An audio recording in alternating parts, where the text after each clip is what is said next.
अजीब बात है ना। एक तरफ कंपनीज एआई पर बिलियंस ऑफ डॉलर्स स्पेंड कर रही है और दूसरी तरफ कुछ कंपनीज एआई यूसेज पर लिमिट्स लगाने लगी है।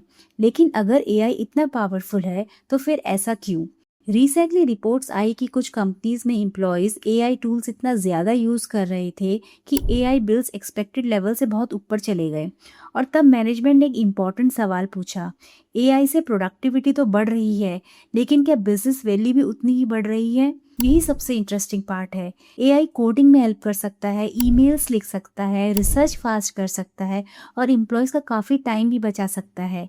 बट प्रोडक्टिविटी और प्रॉफिटेबिलिटी हमेशा सेम चीज़ नहीं होती। अगर एक कंपनी एआई पर करोड़ों रुपए खर्च कर रही है, तो उसे ये भी देखना होगा कि उस इन्वेस्टमेंट से एक्चुअल रिटर्न्स कितने आ रहे हैं। क्या कस्टमर्स को बेटर प्रोडक्ट मिल रहा है? क्या रेवेन्यू बढ़ रहा है? क्या बिजनेस फास्ट ग्रो कर रहा है? और अगर जवाब क्लियर नहीं है, तो नेचुरली कंपनीज यूसेज लिमिट्स या कंट्रोल्स लगाना शुरू कर सकती है। कई लोग सोच रहे थे कि एआई ह्यूमंस को कम्प्लीटली रिप्लेस कर देगा, लेकिन रीसेंट डेवलपमेंट्स एक इंटरेस्टिंग बात दिखाती है।